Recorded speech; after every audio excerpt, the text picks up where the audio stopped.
Dans cette nouvelle vidéo, je te parle de... Je t'ai promis dans ma première vidéo, je t'ai montré comment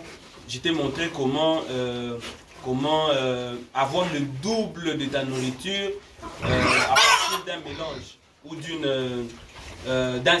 d'un mélange secret que j'ai dévoilé déjà. Donc aujourd'hui, j'avais promis dans ma vidéo que la prochaine vidéo, je vais te montrer avec comment avoir les mêmes résultats. Oui, pas complètement les mêmes résultats, mais presque les mêmes résultats avec ta composition alimentaire et surtout selon les moyens à ta disposition, parce que tous n'avons pas les mêmes moyens pendant que nous sommes en train de faire l'élevage du porc. Donc aujourd'hui, je te parle de comment substituer les sondes de blé. Donc, tous n'avons pas le moyen de nous procurer les sondes de blé. Nous savons que c'est un peu cher, c'est un peu coûteux.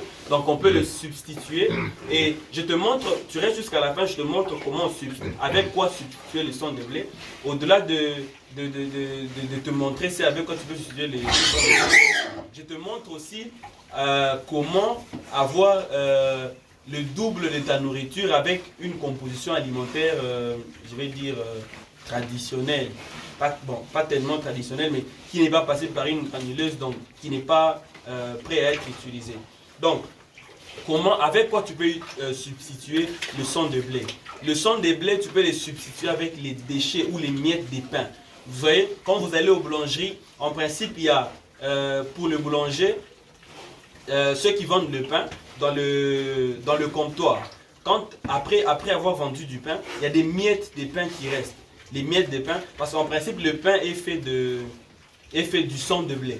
C'est comme matière première principale. Donc, si tu n'as pas assez de moyens pour te procurer les sons de blé qui coûtent un peu cher, je ne sais pas dans ton pays, mais dans mon pays, il coûte un peu cher. Alors, qu'est-ce qu'on fait pour substituer ou pour pallier le son de blé?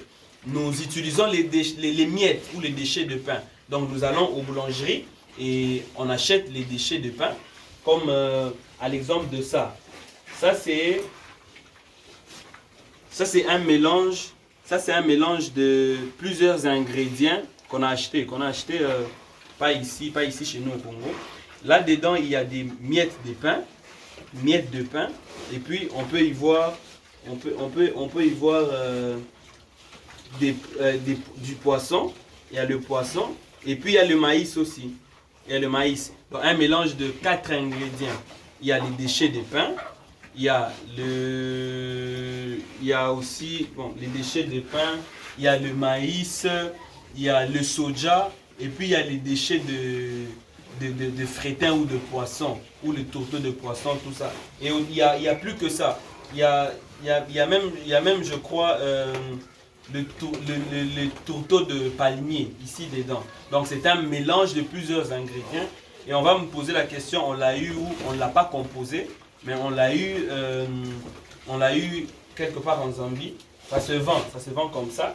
Et donc, avec les miettes de pain, tu peux substituer ou remplacer, pas substituer si ça dépasse, remplacer le son de blé. Et ça, c'est en fonction des moyens de chacun de nous. Mais si tu as le moyen pour te procurer le son de blé, tant pis. Oui, tant pis, tu peux utiliser le son de blé, d'ailleurs, c'est le mieux à faire. Mais pour toi qui n'as pas assez de moyens, je te suggère d'aller aux boulangeries et de prendre les miettes de pain. Tu parles avec un boulanger ou ceux qui sont au comptoir, tu négocies avec eux. Chaque jour au soir, tu pars récupérer tous les miettes des pains qui restent après vente des pains. Et puis tu viens, tu les ajoutes à ta composition alimentaire. Et l'avantage avec ça, c'est que si par exemple tu as assez de moyens, tu peux acheter du pain dur. Vous voyez, il y a certaines boulangeries qui n'arrivent pas à écouler tout leur pain en une journée. Alors, quand le pain fait 1 ou 2 jours, ça devient trop dur. Donc tu peux prendre ces pains-là, récolter tous ces pains, tu viens, après avoir composé ton aliment, l'aliment de tes porcs, tu les prends comme je t'ai dit, il est mieux de donner aux porcs une nourriture un peu humide, pas trop sec, pour leur permettre à bien digérer cette nourriture. Donc tu tu prends, après avoir fait tes mélanges, tu prends les déchets des pains là, tu les mets dans un, je préfère un fût, hein. Ici on n'a pas des fûts, je préfère un fût, même un fût pareil, tout dépend de tes moyens. Tu mets un fût, tu y mets la nourriture que les porcs vont manger demain, et puis tu prends les déchets des pains là, ou les miettes, tu les introduis dedans. Si tu ne t'es pas encore abonné en passant, abonne-toi et active la cloche de notification, c'est un encouragement pour moi. Merci beaucoup parce qu'on est en train de grandir. Tu mets les déchets des pains, et puis tu fermes, de sorte que l'air ne puisse pas sortir. Donc tu fermes hermétiquement, donc que l'air ne puisse pas entrer. Si tu n'as pas un fût, tu cherches même un seau ordinaire, et puis tu mets le couvercle, tu fermes, tu les fais le soir, et demain matin, tu verras les résultats, et dis-moi ce que tu auras comme résultat. Je sais que les résultats sera que tu auras le double de ce que tu auras mis le matin. Je donne un exemple. Par exemple, j'ai le fût, c'est celui-ci. Donc tu mets une quantité dépassant un tout petit peu la moitié. Hein? Un tout petit peu la moitié. Et puis tu y ajoutes de l'eau, et surtout, ce qui va faire gonfler ta nourriture pour qu'elle soit double, c'est la présence des morceaux de pain en grande quantité aussi, où tout dépend du mélange que tu vas faire. Si c'est un mélange pareil, donc tu peux mettre ta nourriture jusqu'ici, et puis tu ajoutes de l'eau. Tu fermes de sorte que l'air ne puisse pas pénétrer. Et donne-moi les résultats, parce que je sais que le résultat sera satisfaisant. Tu auras le double de ce que tu auras fait comme mélange. Donc tu auras le double. Ça c'est l'une de mes méthodes secrètes, mais que je viens de te partager. Donc pour tous ceux qui sont dans ma situation géographique, vous avez besoin d'accompagnement, même de loin. Ceux qui sont ailleurs, vous avez besoin d'accompagnement en élevage de porcs, comment vous lancer, comment construire, tout ça, écrivez-moi. Pour tous ceux qui ont besoin des porcs dans ma situation géographique, n'hésitez pas aussi à le faire. Si cette vidéo t'a plu, ne passe pas sans me laisser un like, ne passe pas sans partager, et laisse-moi un commentaire, ça me fera du bien. Un commentaire par rapport à ce que je peux améliorer par rapport aux vidéos que je suis en train de faire, parce qu'il y a de quoi, qu'il y a des choses qui peut-être ne vous plaisent pas, ou peut-être je passe trop de temps à tout dire sans rien dire.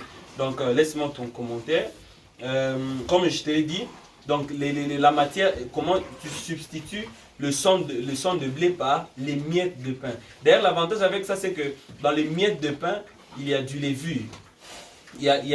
Bon, dans les pains, il y a un peu de levure, et ça peut facilement gonfler ta nourriture et avoir le double demain matin. Donc la nuit ou le soir, tu mets une certaine quantité dépassant un peu, tu dépasses un peu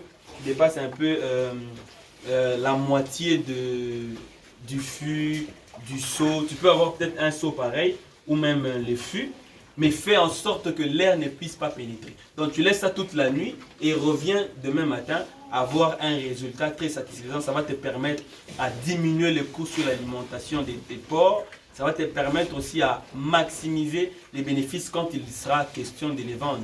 Donc je te dis merci d'avoir suivi la vidéo jusqu'à la fin. Ciao, ciao, à la prochaine.